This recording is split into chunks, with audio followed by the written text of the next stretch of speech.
Alors l'homme biotique, l'expérience de l'homme biotique, ça a été aussi quelque chose de curieux. Ça s'est manifesté chez Janine, hein, chez ma femme, ou dans ma femme, je ne sais pas comment dire. Je faisais les expériences de tous ces mouvements qui rentraient dans mes mains et qui correspondaient au mécanisme de l'évolution, donc à nos racines de l'évolution. Et j'étais en train de travailler ce mouvement biotique, d'accord, donc ce mouvement circulaire dans ses jambes. Et à un moment, elle me regarde bizarrement. Alors on est dans les années 90, hein, je précise.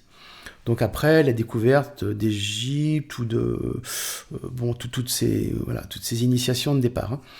Et donc on est en Bretagne là. Hein. Et donc elle me regarde bizarrement et son visage change. Elle commence à se lever et là elle commence à hésiter à marcher.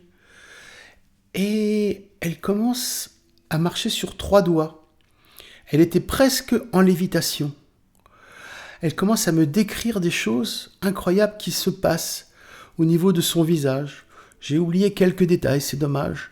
Mais elle avait des grands yeux qui s'ouvraient. Elle avait le crâne qui se modifiait. Elle était en lévitation. Elle était presque plus au sol. Et là, je regarde un peu sidéré, quoi.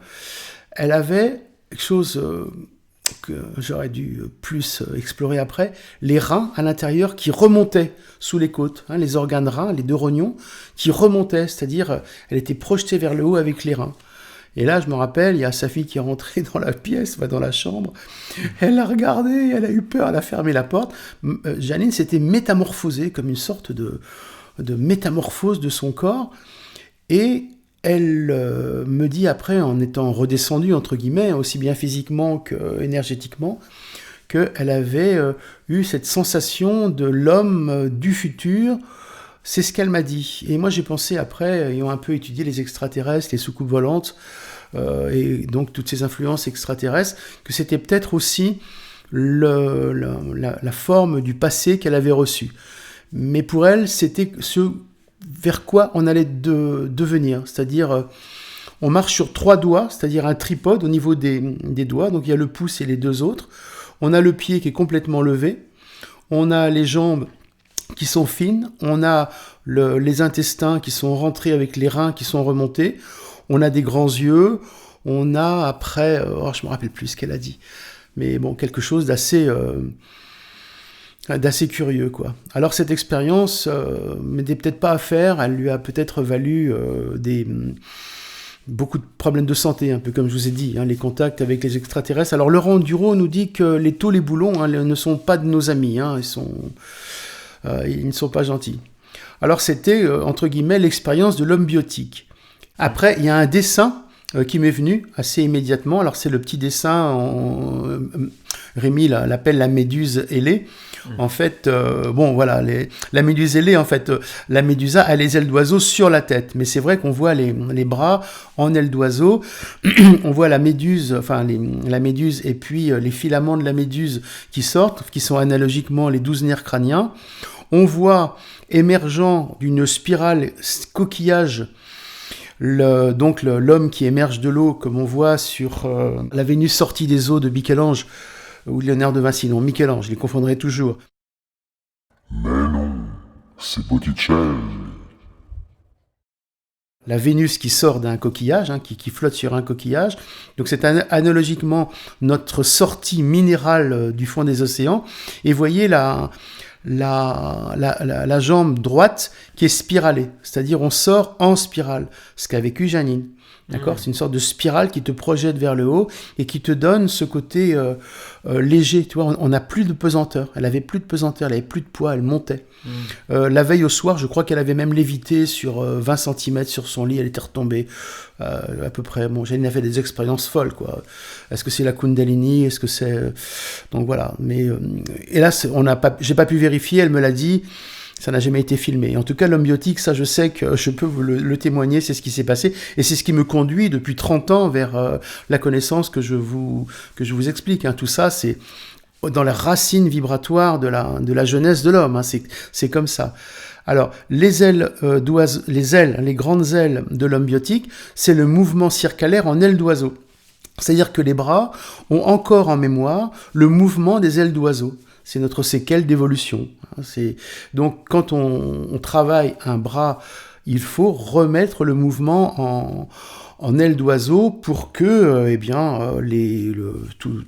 vous dire, s'il y a des douleurs, qu'elles s'éloignent. Je vais vous montrer maintenant par rapport aux pieds le mécanisme de l'évolution, comment la nature nous a redressés. Tu vois, Rémi, c'est toujours en manipulant les os, à la façon ostéo, mais surtout ostéobiotique, comme on manipule le phénoïde, comme on manipule le temporal, qu'à force, et toujours avec ce souci de rattacher le squelette au mécanisme de l'évolution que l'énergie biotique, tu vois, du pied m'est apparue. Donc là, on a un pied à peu près normal. Tu vois, là, on a l'astragale, le calcanéum, les cuboïdes et les phalanges, les métas. Voilà. Et donc, en fait, ça, c'est un pied normal qui va marcher comme ça. D'accord ? Mais en fait, il y a eu un redressement. C'est-à-dire qu'en fait, à l'époque, tu vois, il y avait tous les os à plat et qui faisaient comme une nageoire. D'accord ? Et il y a eu toujours cet enroulement, celui que je mets sur l'homme biotique, d'accord ? Qui fait que il y a eu un redressement, l'homme s'est redressé et a commencé à marcher. D'accord. D'accord ? Dans ce sens-là, il a palmé. D'accord ? Il palme. D'accord ? C'est les bouts des nageoires de certains mammifères, voire poissons. D'accord ? Et après, ici, tu vois, là, il y a eu le redressement. Et là, tu as le tibia qui arrive dessus. Et l'homme a commencé à marcher. D'accord. Donc, dans la mémoire du pied, quand on veut rétablir le lien entre le sol et le ciel, il faut que ce mouvement-là soit libre. D'accord. Et bien sûr, il est très abîmé quand la personne a marché avec des chaussures, qu'elle a fixé son pied, qu'elle a fixé des tensions dans les articulations tibia, astragale. D'accord ? Donc, ça correspond à l'homme biotique. Comme ça, voilà que ça. Le passé, le futur. On a été construit par plein d'agrégats qui se sont juxtaposés. La matrice, c'est un état vibratoire de l'espace-temps où il y a déjà le schéma de l'homme inscrit, on est d'accord. Mais quand ça arrive, il faut bien ramener des pièces pour construire l'édifice. Oui, je suis d'accord. Et il se passe des interventions qui font que les choses, comme tu dis, il y a des sauts d'évolution. Enfin, oui. C'est juste simplement une aparté pour quand même, j'ai envie d'appuyer là-dessus, d'expliquer qu'on n'est pas dans le darwinisme, quoi. On parle pas de mutation. C'est comme toujours, tout le monde a un peu raison. Il n'y a jamais un qui a complètement raison. Il y a eu un peu d'évolution, il y a eu un peu de saut, et voilà, il y a les deux. Il y a toujours les deux. Dans un saut, tu as l'évolution. Entre deux sauts quantiques, tu as un mouvement d'évolution. D'accord ? C'est toujours un peu, un peu des deux, quoi. Il y a tout le monde a un peu raison. C'est pour ça que on peut pas dire que Darwin ait tort ou ait raison. On peut pas dire que le mécanisme des sauts quantiques soit le seul, quoi. Il y a des sauts quantiques, mais à l'intérieur, il faut que ça se reconstruise. Donc, tu as le saut quantique, et puis à partir du moment où tu as un saut quantique, tu as un modèle qui apparaît déjà dans le futur, et tu as tout le mécanisme qui va commencer à devoir s'adapter. Ouais, je comprends. Ouais. D'accord ? Jusqu'au saut suivant. Ouais, je comprends. D'accord. Moi, je vois plus ça sous forme d'amélioration de chaque race, les unes après les autres. Des chakras ou des chakras ? De chaque race. Entre chaque race, il y a eu une amélioration par les laboratoires galactiques, moi je dis. Oui, voilà. oui. C'est comme ça que je le vois. Plutôt qu'une mutation, comme quoi on vient du singe, et puis qu'après ça s'est transformé par magie, quoi. Oui, je pense qu'il y a les deux. Moi, je dis toujours qu'il y a les deux. Non, mais en tout cas, moi, permettais de parler. Je t'en prie, Rémi. Mais on est là parce que tu sais, rien n'est simple. Je n'y étais pas. Moi, ce que je vois, c'est quand j'ai dans mes mains un pied, c'est vraiment difficile d'ailleurs, c'est la plus mal. Eh bien, il y a ce mouvement-là qui existe encore. Au même titre, quand je touche un crâne derrière, il y a le dolicocéphale, brachycéphale qui existe encore en mémoire. Dans le pied, tu as encore, dans cette dimension parallèle, tu as encore ce mouvement qui fait ça. D'accord. Et si ce mouvement est bloqué, la personne, elle a mal au pied. Donc je me dis, effectivement, quand on regarde ça, eh bien, on regarde les planches des nageoires de certains poissons, eh ben, ça ressemble à ça, tu vois, ça fait comme ça. D'accord ? Alors après, ça s'est redressé. Alors qu'est-ce qu'a redressé ? Est-ce que c'est Homo galacticus ? Est-ce que c'est autre chose ? Bon, ça a se redressé aussi. Et c'est toujours dans le mécanisme de la spirale que l'on a ici, tu vois, que j'ai symbolisé ici, qui vient de la coquille, qui est spiralée.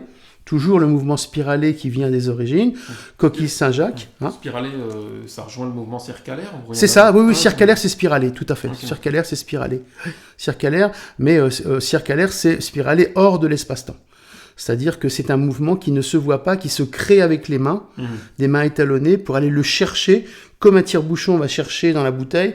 Tu vas le chercher et tu l'étalonnes dans l'espace-temps. Sinon, tu ne l'as pas. Dans notre espace-temps à nous, il n'existe pas. Tu dois le recréer dans un autre espace-temps. Et c'est ça qui est pas le secret, mais le plus complexe à avoir et à sentir. Okay. Je rappelle que circalaire, c'est un terme qui était venu et qui mélange circulaire et scalaire. Exactement. D'ailleurs, j'ai le petit papier, tu pourras faire un scan dessus. Quand je l'ai écrit le matin, je me suis dit, tiens, allez, pour l'anecdote. Oui, je rappelais le terme scalaire parce qu'on n'en a pas beaucoup parlé. Oui, bien sûr. Scalaire, c'est quand même... ça évoque l'aspect invisible, en fait. Oui, c'est l'aspect invisible. Bon, on a à peu près tout l'homme biotique, là, donc Médusa. Alors, on peut faire une nuance, si tu veux, sur le Médusa. Parce que le Médusa, donc la méduse, c'est la silice. C'est vrai que le cerveau vibratoire quantique a une structure silice. Bon, je l'ai assez rappelé. Mais c'est plus sur... moi, j'aime bien la trame silice ou la... comment je veux dire, comme vous dites, la cristalline. Moi j'aime bien, j'aime bien votre terme. Moi j'aime bien. Mais il y a eu un supplément d'évolution dedans. C'est le poulpe. Le poulpe est un animal intelligent, donc c'est pour moi le témoignage de l'évolution du cerveau par rapport à ce non manifesté Médusa, qui est encore quelque chose de flou dans l'espace-temps et qui va après se concrétiser et qui va passer dans l'étape poulpe. Et le poulpe a des muscles, il a des muscles, plusieurs cerveaux et est très intelligent. Donc c'est l'étape supplémentaire d'apparition de l'homme encore témoignée par le poulpe. Et j'ai eu une vidéo, on dit un slide maintenant, j'ai une image, un slide, où on montre que vraiment le poulpe ressemble au crâne d'olicocéphale. Donc tout ça, c'est comme si ça arrivait, ça se construisait. Bon, ok, toujours sur un modèle qui, peut-être par les extraterrestres, peut-être par modification de l'ADN, mais bon, en tout cas, des étapes visibles pour nous, au niveau de l'évolution par rapport aux animaux. Donc on a encore ça en nous. Et par exemple... pour la maladie de Charcot ou la myopathie de Duchenne, pour la médecine vibratoire quantique, ces deux maladies viennent d'un bug du mécanisme vibratoire quantique d'évolution quand il passe du CVQ Médusa au CVQ poulpe. Le CVQ poulpe, c'est la concrétisation dans l'évolution du mécanisme des muscles, des neurones moteurs, etc. Donc, quand il y a un bug, c'est-à-dire on va dire un vide d'espace-temps entre ces deux mécaniques, CVQ Médusa et CVQ poulpe, que l'ADN est mal géré et qu'il y a manifestation de ces maladies qu'on dit dégénératives ou auto-immunes. C'est-à-dire que comme le corps n'a pas été étalonné sur son identité minérale primitive, il sera mal géré par CVQ Médusa et CVQ poulpe. Un conflit s'installera entre les deux, une lutte, et apparemment c'est le côté dégénératif qui prendra le dessus si Médusa n'est pas réactivé. Donc voilà, donc alors tous les au niveau de l'homme biotique, tous les organes, le diaphragme et tout ça ont tous un rapport avec des mouvements d'animaux. Par exemple, donc c'est toujours une dynamique, il y a toujours des mouvements. Le diaphragme, c'est la raie manta. Le poumon, c'est un rapport avec les algues, c'est un rapport avec des grands mouvements marins. Hein. Il y a encore des algues et microalgues dans les poumons d'ailleurs. Bon, les jambes, on a vu. Alors les bras, c'est donc les bras, c'est vraiment les ailes d'oiseau, comme si on continuait à voler. Bon, on vole plus, mais on a encore ça dans la mémoire des os du bras. Humerus radius cubitus. Que dire d'autre? Moi, ça me fait penser aussi à l'image que j'avais mis pour quand tu avais parlé du foie, qui ressemble à une méduse. Ah oui, c'est vrai que le foie ressemble aussi à une méduse. C'est curieux. Oui. Et on a aussi dans le cœur les valves. Valves mitrales ou tricuspides, une ou des deux, qui sont aussi des méduses avec des filaments. Ouais, c'est très curieux. Ouais. Et d'ailleurs, le cœur est quelque chose qui a beaucoup plus d'énergie électromagnétique que le reste du corps. J'ai appris ça il n'y a pas longtemps. Ça, c'est un truc de fou aussi que j'ai... Alors, vous savez, dans une vidéo que j'ai faite, mais c'était pas la tienne, Rémi, je parle de l'inversion des cycles solaires et par rapport à la résurgence des grandes pandémies. Tu as dû le voir peut-être. Hein. Je crois que c'est sur Apocalypse quelque chose. Je rappelle que le Soleil inverse son champ électromagnétique tous les 11 ans, c'est-à-dire si tu as une boussole qui indique le nord, et ben, tous les 11 ans, la boussole elle va indiquer le sud. D'accord. Et qu'il y a un grand cycle de 10 fois 11 ans, donc à peu près 100 à 110 ans. C'était 111 ans même. 111 ans exactement. Oui, 11, oui, tiens, oui, bien sûr, le 11. Le 111, oui. 911, oui, c'est marrant. Ah aussi. Oui, c'est drôle. Je pensais juste au 111 ou au triple. Oui. Bon, est-ce qu'il y a un hasard ou pas? Bon. Ou, si tu veux, à force d'avoir des cycles qui s'inversent au niveau du Soleil et qui sont projetés dans tes cellules, puisque nos cellules résonnent avec le Soleil, donc quelque part dans un champ quantique, parce que nos cellules à nous ne bougent pas, il y aura toujours la petite boussole, hein, mais à force de les inverser, il y a d'autres mémoires qui se cumulent dans un espace-temps continu, qui font que ça va créer une tension. Hein, à force, fait comme ça, si tu ne les alchimises pas. C'est-à-dire que si tu ne prends pas conscience de ton rapport entre le Soleil, le cosmos et toi. Et après, quand ça va exploser, ça va lâcher les guerres, ça va lâcher les grandes pandémies, parce que l'organisme va se purger, va faire tout ça. Donc, on est là-dessus. Donc là-dessus, pour bien être certain du mécanisme, j'ai testé, par intuition, puis bon, je savais déjà un peu, la vectorisation du corps. Donc, vous voyez, là, c'est un fémur, hein, col du fémur, ici, plateau tibial, où, si tu le mets à côté de ton corps allongé, quand il est dans ce sens-là, donc orienté vers le haut, si tout va bien, ton système biotique, ton système vibratoire quantique, ne va pas manifester de problème. Mais si tu inverses l'os, donc tu inverses le champ d'évolution, et bien à ce moment-là, tout ton corps va rentrer en résonance avec l'inversion de l'os, qui est posé à côté de toi seulement, et va manifester un blocage.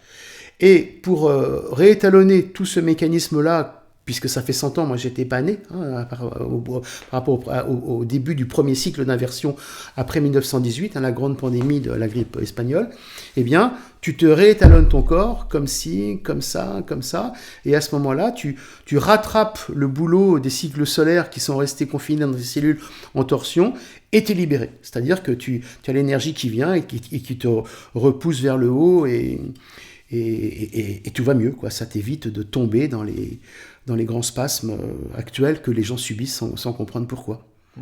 D'accord. En ayant un fémur à côté de soi. Ouais, comme ça. Je pourrais te le faire si tu veux. D'accord. C'est pas le nôtre, c'est vraiment un autre. Voilà, un autre. Qu'on pose à côté de nous. Exactement. Et c'est un os, mais comme il est mort, il est resté étalonné apparemment bien. Et puis. Ah oui, d'accord. Ouais. Bah, achetez-vous un fémur. Alors... un vrai fémur et puis étalonné.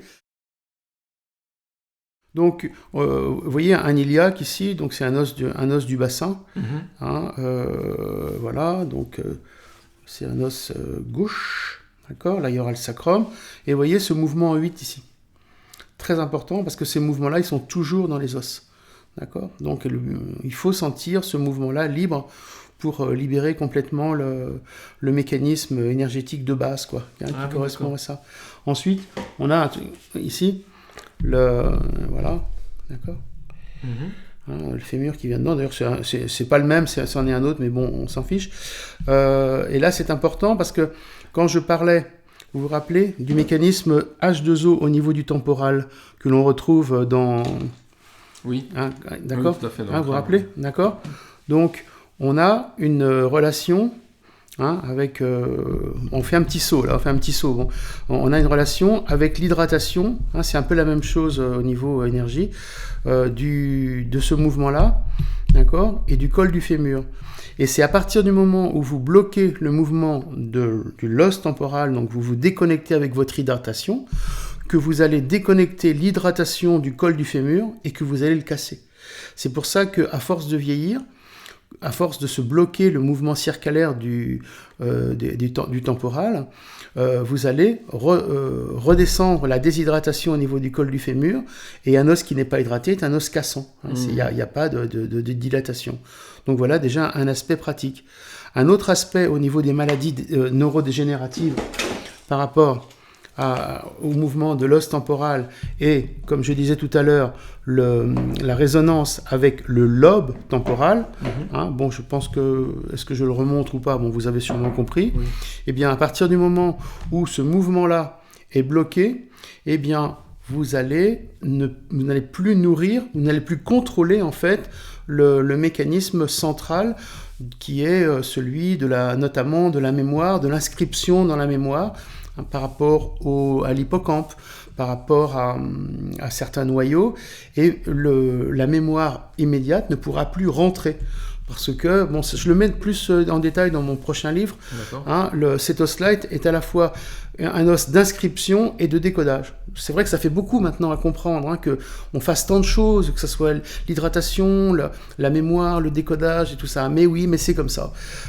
Donc, quand vous avez cet os-là qui se fixe, la projection va continuer à fixer tout l'ensemble du cerveau central, et là où le mécanisme de la mémoire, de l'inscription de la mémoire immédiate qui va être bloqué, vous avez les personnes âgées qui commencent à ne plus arriver à se rappeler, et puis ça va commencer à dégénérer, donc ça sera l'Alzheimer. Vous allez avoir des cellules, vous allez avoir des tissus cicatriciels qui vont arriver, qui vont noter la dégénérescence.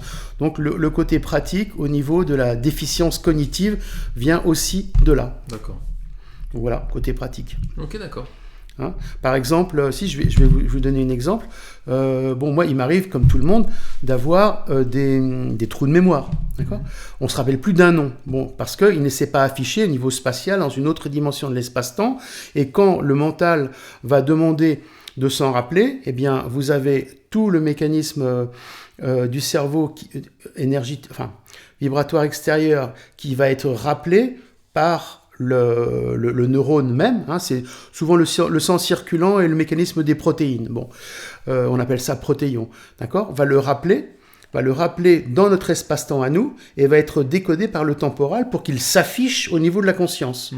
Ça s'appelle, on appelle ça le mécanisme des protéines, du protéion.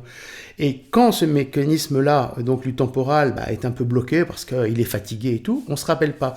Alors, moi, j'ai cette expérience-là sur moi, mais je le fais sur d'autres personnes aussi.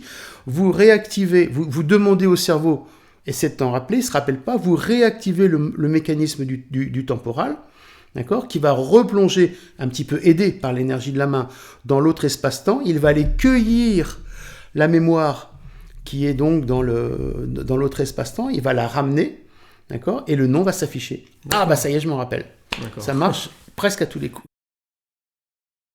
Donc, quand je parle du mouvement circulaire en 8 de l'iliaque, j'ai parlé au niveau d'un confort au niveau ostéopathique, si tu veux. C'est-à-dire que quand vous avez des douleurs au niveau de ces articulations-là, au niveau, on va dire, ostéobiotique, ça permet de les résoudre. Mais ce mouvement va beaucoup plus loin. C'est un mouvement hors de l'espace-temps qui conditionne le moi le plus profond. Et ce mouvement en 8 a un rapport avec les cellules souches. Il faut dire que lorsque je travaille sur un cerveau vibratoire, donc quand je le réactive, eh bien, il y a tous les organes qui vont devoir s'adapter à cette nouvelle physiologie quantique, pourquoi pas dire comme ça, et ils vont donc être sollicités dans leur ADN le plus profond pour modifier leur expression, modifier leur énergie qui va aller nourrir de façon nouvelle le cerveau. Donc on a toujours dans les séances un aller-retour entre la tête, le crâne et les organes. Mais les organes vont avoir un travail supplémentaire à faire qui va être de fournir les cellules souches, les nouvelles cellules souches, les cellules souches réinformées, on va dire, pour que l'homme qui vient d'être réactivé dans son système vibratoire quantique, enfin l'homme globalement, l'homme et la femme bien sûr, soit en équilibre. Donc on intervient sur les cellules souches. Je me suis beaucoup inspiré des travaux de Gernès, André Gernès, pour ceux qui connaissent. Sinon, intéressez-vous, c'est vraiment quelqu'un qui a vraiment beaucoup apporté à tout cela. Donc, nous avons dans le corps 3 lieux principaux de production de cellules souches. Et c'est là où vous allez comprendre, l'iliaque, donc l'os du bassin, est un des principaux, Un des principaux, merci, fournisseurs de cellules souches. Donc, à partir du moment où on a besoin d'augmenter la production de cellules souches réinformées, c'est-à-dire juste que les gens sachent, les cellules souches donnent les globules rouges, les globules blancs et les plaquettes, donc les éléments fondamentaux pour la vie. L'iliaque va donc, on va donc solliciter l'iliaque pour que les cellules souches ressortent. Ensuite, la deuxième production de cellules souches, c'est le fémur, en haut du fémur. Donc, vous voyez ce dont je vous parlais tout à l'heure, qui était par rapport au col du fémur qui va déshydrater et casser. Bon, ça, c'était un aspect extérieur, un peu, si vous voulez, exotérique. Mais l'aspect ésotérique, c'est-à-dire plus profond, c'est le mécanisme des cellules souches qui va être réactivé par la technique. Le troisième lieu de production des cellules souches, c'est le sternum, c'est le médiastin.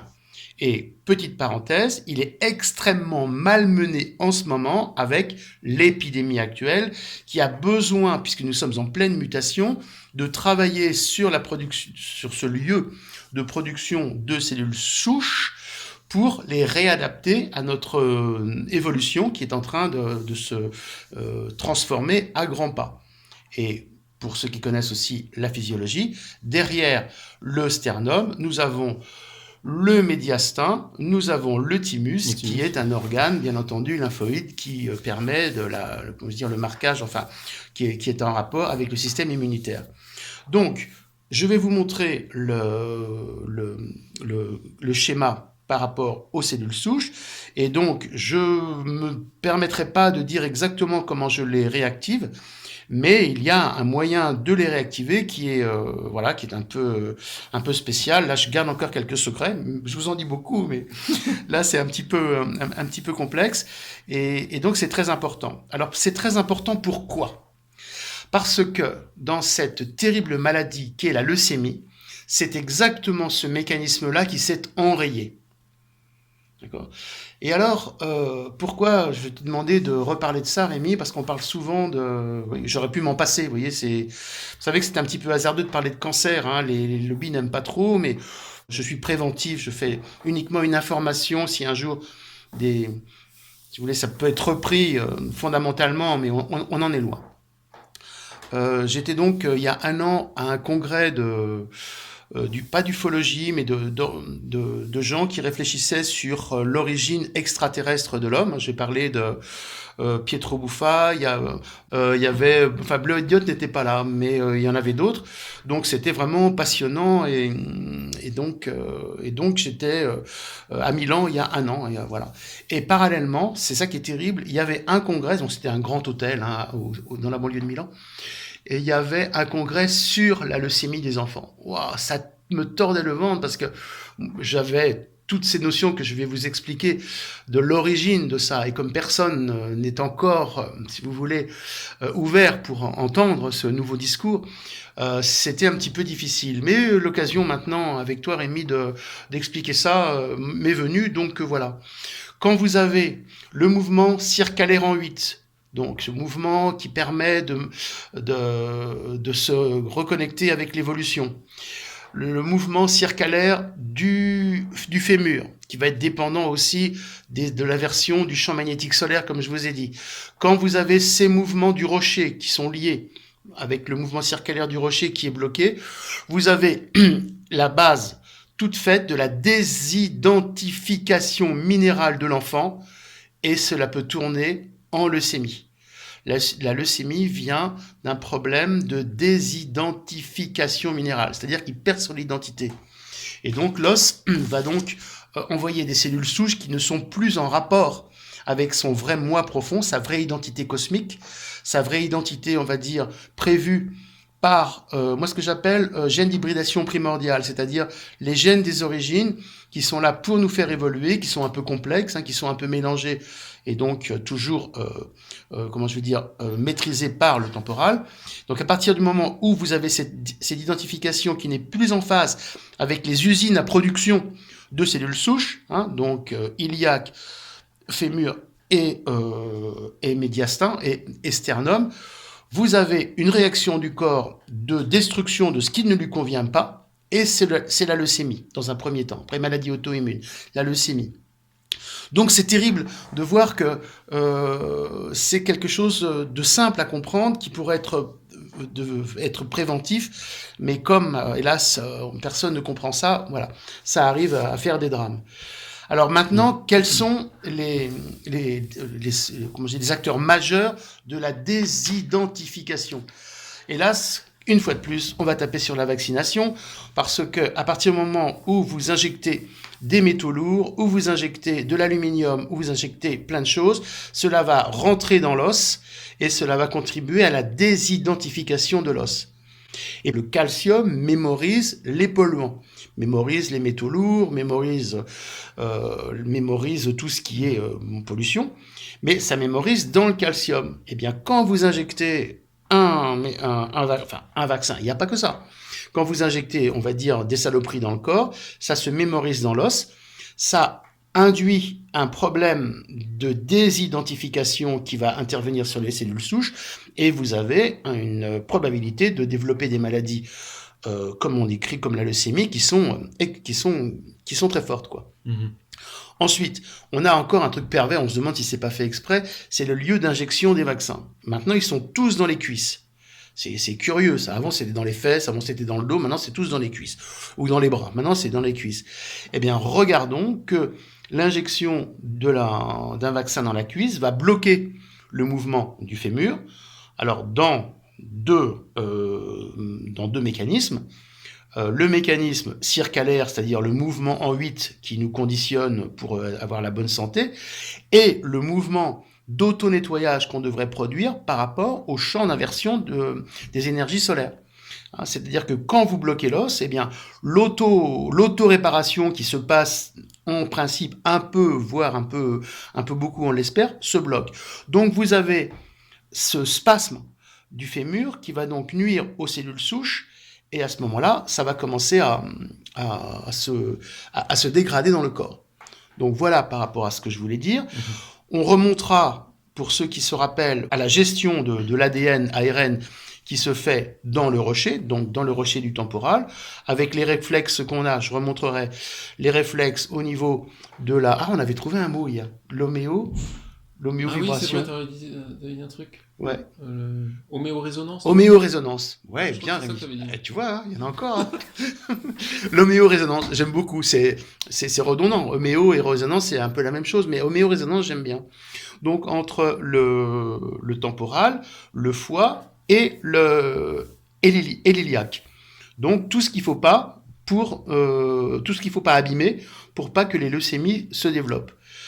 Ensuite, j'ai parlé des vaccins. Maintenant, je vais réexpliquer, surtout pour les gens qui me font beaucoup souffrir, qui m'attristent énormément, les gens qui habitent à Sainte-Pazanne. En fait, c'est marrant, c'est dans la Loire-Atlantique, c'est à gauche. Vous savez qu'il y a une recrudescence de leucémie dans ces régions-là, et les gens ne savent pas trop pourquoi. Par contre, on sait que les essais 5G ont été faits là-bas, et surtout les lignes haute tension. Donc, on a des émissions trop fortes au niveau électromagnétique qui vont être captées, interférées par l'os temporal qui fait une antenne. Vous vous rappelez que ça fait une antenne cosmique, mais ça fait aussi une antenne avec les ondes polluantes électromagnétiques. Donc, on a déjà une perturbation en amont par rapport à toutes ces émissions électromagnétiques qui vont après dégénérer en perturbation de l'iliaque, en perturbation du fémur et en rétroaction au niveau du foie. Alors pourquoi je dis ça ? Parce que le foie va avoir un rôle pour, après la production des cellules souches qui vont donc après se transformer en protéines et cellules de construction du corps, le foie va avoir un rôle, alors c'est moi qui le dis, ça n'existe pas dans la littérature médicale, va avoir un rôle de spatialisation des protéines. On sait que pour qu'une protéine devienne active, elle doit se déplier, elle doit se dérouler, selon un certain mécanisme. Et ça, c'est le foie qui le fait dans une autre dimension, c'est une dimension un peu supérieure, qui informe ce mouvement, mouvement protéine, protéion, pour arriver à la rendre active. Mais si ce foie est perturbé par la cascade des blocages dont je vous ai parlé, il va être perturbé. Et comment va-t-il faire ? À part créer une inflammation, il ne va plus savoir comment vasculariser son rôle de mission de supervision par rapport à cette spatialisation, de revasculariser l'ensemble du corps ou de bien maintenir la vascularisation, donc le système artériel qui va conduire l'oxygène, si important pour l'évolution. Je voulais rappeler, enfin je vous rappelle ce que j'ai dit dans une vidéo précédente. Il va donc être perturbé au point de faire ce qu'on appelle des angiogénèses, des angiomes. C'est-à-dire que vous allez avoir une sorte de boule de nouvelles petites artères qui vont se créer au centre du foie et qui vont avoir, bien entendu, un rôle délétère, voire devenir cancéreux. Et on assiste de plus en plus, enfin autour de moi, et je me renseigne, de personnes qui ont maintenant cette maladie d'angiogénèse. Donc voilà mon explication par rapport au foie, par rapport à ce qui se passe actuellement. Et deuxièmement, par rapport à ce blocage du foie, qui n'arrive pas à suivre l'évolution en fait. Non seulement il est pollué, mais il y a le mécanisme de l'évolution galactique qui fait qu'il faut se dépêcher, sinon ceux qui n'évoluent pas, ils resteront sur le tapis. Et le foie étant bloqué, eh bien, physiologiquement, en deux mots, le système porte, c'est-à-dire le système veineux qui va aller capter les nutriments au niveau de l'intestin pour aller le faire filtrer dans le foie, comme le foie est bloqué et puis qui ne reconnaît même plus vraiment les minéraux, enfin les nutriments, va bloquer. Et quand tu bloques le foie au niveau du système porte, tu as de l'eau qui rentre dans l'intestin. Et je trouve que j'ai eu beaucoup de remarques. J'ai de l'eau dans le ventre et tout ça, on comprend pas, ça arrive, ça s'en va. Et ben voilà, c'est parce que le foie est bloqué, parce qu'il est en train de se transformer et il est en train de subir les pollutions. Et à ce moment-là, il ne peut plus répondre à la bonne santé, quoi, quelque part. C'est amusant parce que ça me fait penser à la solution spirituelle pour évoluer. Et donc, aller mieux par rapport, enfin ne pas céder au blocage, je sais pas comment dire, pour débloquer, pour aller mieux, pour évoluer. Ouais. C'est la foi. Oui, bien sûr, le foie, ça résonne. Ça oui, c'est vrai. Bah oui. Surtout que il y a un rapport avec le foie. Je me rappelle, j'avais fait un lien dans un truc des gouttes de gémothérapie. Je sais plus, mais il y avait un lien qui m'avait amusé là-dedans entre le foie. Je crois que c'est le figuier.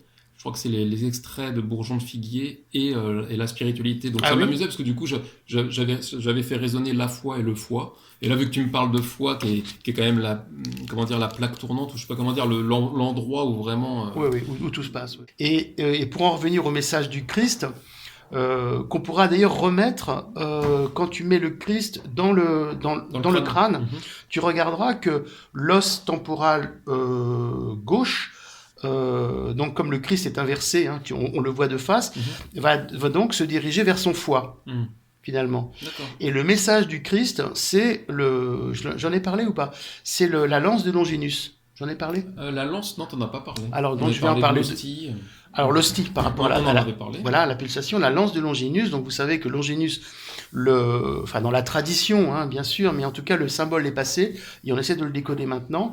C'était un légionnaire qui voulait s'assurer que le Christ était mort et lui perce le flanc droit, donc au niveau du foie. À vérifier sur l'iconographie, vous verrez, avec sa lance. Donc la lance est devenue sacrée et le message le foie est important puisqu'il a été percé.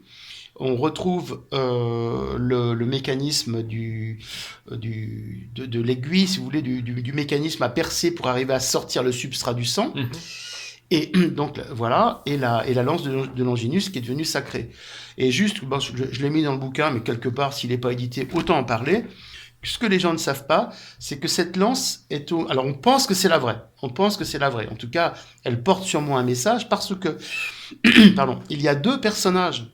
Alors, c'est au musée d'Hofburg à Vienne.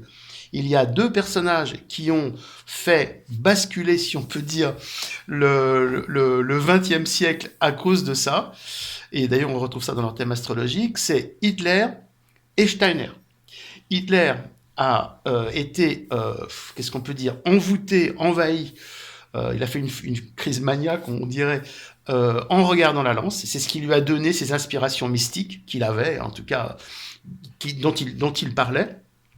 Et Steiner, Rudolf Steiner, qui a eu la même extase devant la lance. Et bon, Steiner, la biodynamie, vous savez tout ce qu'il a fait, c'était quand même assez, c'était assez, marginal, assez ésotérique. Donc, vous voyez, c'est comme si en côtoyant des choses qui ont côtoyé le Christ, vous rentriez dans une autre dimension et vous la faites un pour le mal et un autre pour le bien. Vous voyez ? Tu vois ? Ouais, donc, c'est marrant. Aussi, je pourrais rajouter pour cette conférence la grande mystification de l'ère du Verseau. Alors là, c'est un truc incroyable dont j'ai eu vent par un égypto-archéo, quelque chose qui veut garder l'anonymat, sauf qu'il a son pseudonyme qui s'appelle N-Isis, et qui a fait des recherches et qui a trouvé des trucs absolument fous. Premièrement, sur le zodiaque de Dendera, celui qui a été ramené au musée du Louvre, eh bien, par rapport à l'original, il y a eu des falsifications dessus. Et les falsifications par, on va dire, les officines, d'après lui, ou on ne sait pas, ont été faites pour brouiller le message codé dans le zodiaque de Dendera pour nous expliquer la cartographie de l'avenir, ce qui va nous arriver si on suit ces indications. Entre parenthèses, dessus, vous avez le dauphin, et les dauphins sont analogiquement le cachalot qui plonge, qui amène à la pulsation. Et regardez que le roi, qui est la pulsation, le fils du roi s'appelle un dauphin. D'accord ? Donc tout est codé dans notre royauté. Et alors c'est deux têtes, hein, je vous le redirai peut-être, ou en post-prod, ou en écrit, c'est que il y a eu une erreur à partir dans l'Antiquité, alors je ne sais plus si c'est pour lui, Sophocle, ou quelqu'un qui a fait une erreur, consciemment ou pas, de faire un départ de cycle, de précession des équinoxes, qui n'est pas juste. Donc, de cette erreur, on croit, ou on nous fait croire, que l'ère du Verseau n'est pas encore arrivée, qu'on est en train d'arriver dans l'ère du Verseau, et que ça va se produire dans 100, 50, 100 ans. Grosse erreur. Cette erreur montre que, si on corrige cette erreur, hein, si lui a corrigé l'erreur de cet astronome antique, eh bien, l'ère du Verseau a commencé en 1870. 1870. Et là, tout s'éclaire. Parce que 1870, c'est le départ de la guerre de Napoléon III contre la Prusse et la défaite de Sedan. Napoléon III, franc-maçon, entre parenthèses. La défaite de Sedan, qui a donc fait l'annexion de l'Alsace et la Lorraine, comme vous le savez. Donc la grosse, rancune de la France pour essayer de la récupérer, qui a déclenché la guerre de 14-18, la boucherie, déclenchée par les officines aussi, dont le but inavoué était de détruire, si vous voulez, comment dire, l'homme plutôt de racines blanches et chrétiennes pour essayer après de dominer, comme on le voit maintenant, par le mondialisme, qui a déclenché la rancune avec le traité de Versailles. Tiens, curieusement, ça a été signé à Versailles, là où il y a les rois. Tiens, comme si on avait besoin de se raccorder à quelque chose qu'on a détruit en 1789. Ah, c'est curieux ça. Bon. Et donc le traité de Versailles a été signé, avec les dommages de guerre demandés aux Allemands, les dommages de guerre incommensurables, qui ont donc créé le désordre au niveau de de la monnaie allemande, voilà, enfin l'inflation terrible, la montée d'Hitler et la deuxième boucherie de 1940. Donc c'est comme si cette erreur de départ, cette erreur de l'ère du Verseau avait déclenché une sorte de conflit mondial, comme si c'était à l'origine de nos conflits mondiaux du XXe siècle.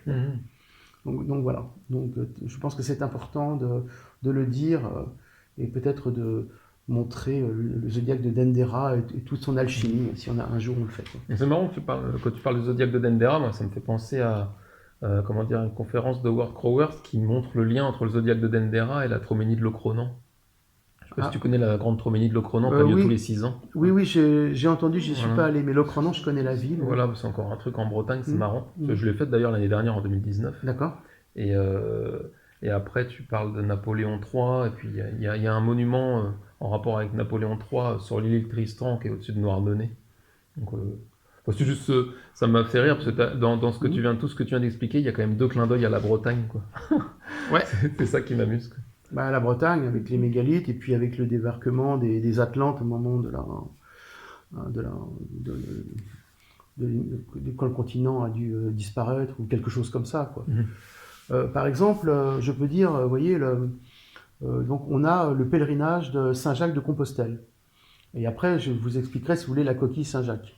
Donc le pèlerinage de Saint-Jacques de Compostelle se termine c'est au Portugal, ou en Espagne, en haut à gauche. Franchement, je sais pas. Oui, voilà, d'accord. Donc, si vous voulez, il y a tout un parcours inverse au niveau de l'hypothétique. On n'y était pas, mais les preuves montrent qu'on ne doit pas trop se tromper. Débarquement ou migration des Atlantes ou des civilisations perdues à cause du déluge. Et c'est comme si le parcours, donc ils débarquent au niveau du Portugal, ils repassent par les Pyrénées, ils arrivent après à Saint-Jean, au Puy-en-Velay. D'accord, au Puy-en-Velay, où il y a d'ailleurs un mont peint dessus qui rappelle le temporal. Donc encore un clin d'œil au mont du Rocher. Ça, c'est vraiment incroyable.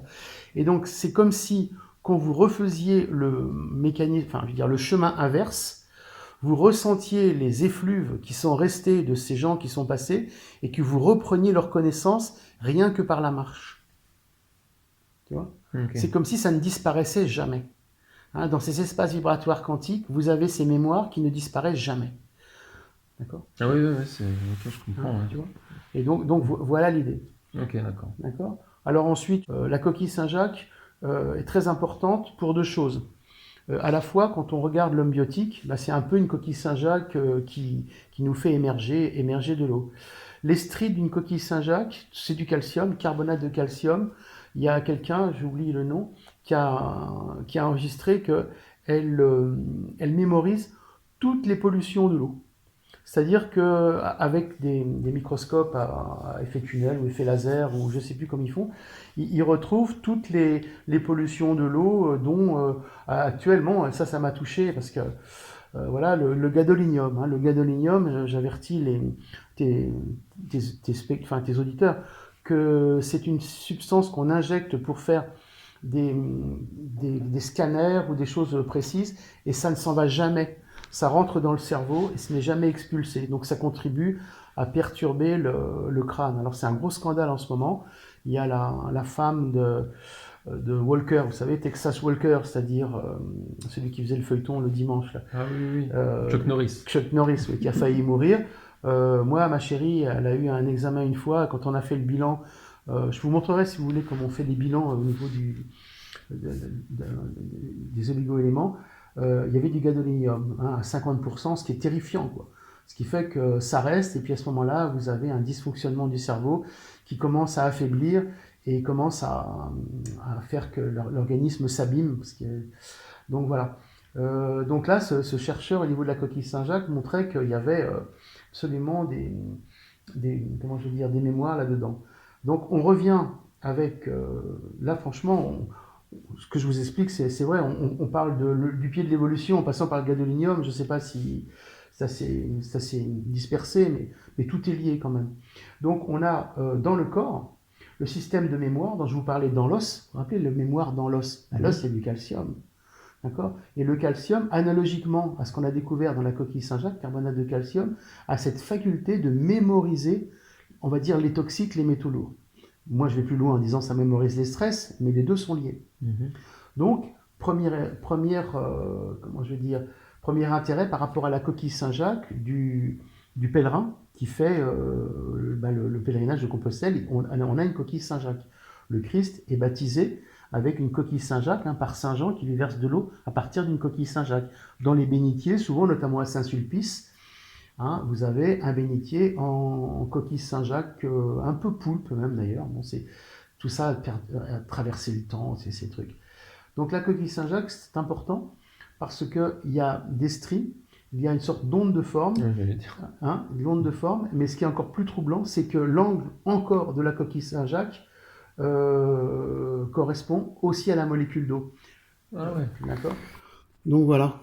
On le voit pas trop parce qu'il la couvre un peu. D'accord, oui. Comme ça, tu vois, c'est le même angle. Ok, ça marche. D'accord. Ok, c'est intéressant.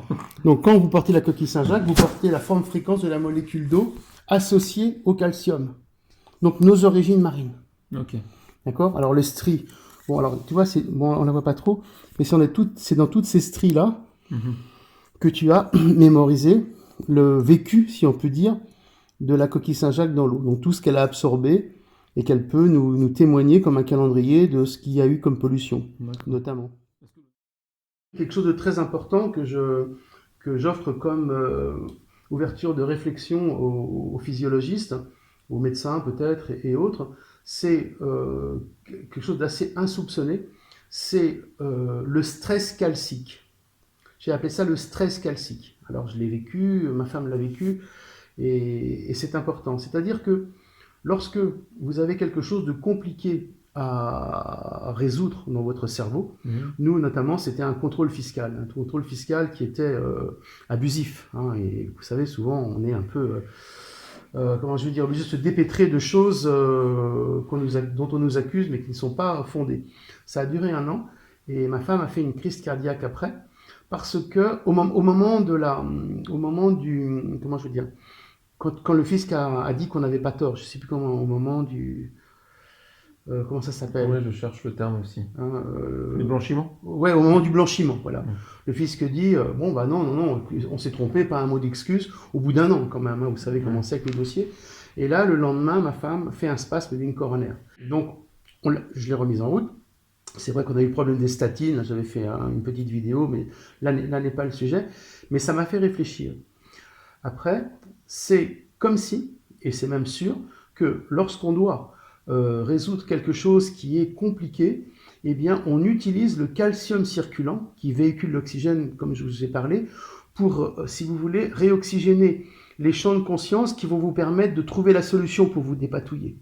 Donc vous avez pas mal de calcium ou trop de calcium qui circule dans le sang porteur d'oxygène, et une fois que vous êtes, on va dire, blanchi, que vous avez réussi ou vous avez une bonne nouvelle, ce calcium-là n'a plus de support, ne sert plus à rien, et va se fixer sur une paroi ou sur un endroit. Et à ce moment-là, vous allez avoir un début d'inflammation, voire une blessure au niveau artériel, et en l'occurrence pour ma femme, ça a été un spasme d'une coronaire. Et donc ce mécanisme du stress calcique peut être associé aux champs de conscience qui ont besoin du calcium circulant pour augmenter leur puissance, si vous voulez, leur potentiel. Et le calcium peut être... et c'est important parce que pour arriver à garder justement un équilibre, on peut tester avec les ultra hautes dilutions, le calcium circulant, alors carbonate de calcium, sulfate de calcium, etc., pour voir si votre corps ne donne pas de signal de spasme. Si par exemple vous avez un signal cellulaire de spasme quand vous présentez une ultra haute dilution de carbonate de calcium, bon, on va dire c'est pas de la coquille Saint-Jacques, mais ça peut être un calcium vivant qui est utilisé par votre organisme, hein, comme je le disais, eh bien vous savez que vous êtes en train de résoudre à votre insu un problème compliqué et qu'une fois qu'il sera résolu, vous pouvez avoir une sorte de retour de bâton, de rebond toxique. Donc je pense que le symbole, pour en revenir au symbole de la coquille Saint-Jacques, du calcium avec une onde de forme qui correspond à l'eau, donc le calcium circulant dans l'eau du corps, le sang, l'eau du corps, est aussi à prendre en compte par rapport à notre expérience, par rapport à ce que je vous ai dit, quoi. Ok, d'accord. Il y a d'autres façons de voir l'importance du calcium et du calcium circulant. Ça s'appelle le score calcique. Alors là, c'est notre ami Michel Delorgeril, hein, celui qui lutte contre les statines et qui a aussi maintenant un peu étendu ça au vaccin. Il montre que le risque de crise cardiaque n'est absolument pas celui du cholestérol, hein, qui est accusé à tort, maintenant tout le monde le sait, ou j'espère. C'est le calcium en surcroît dans le sang, hein, donc le score calcique qui montre que quand vous avez trop de calcium, vous risquez un infarctus. Donc moi j'explique ça à ma façon avec le calcium, comment je vais dire, le stress calcique, c'est-à-dire le calcium associé à un stress qui doit être décodé pour arriver à s'en sortir, D'accord. à sortir la solution.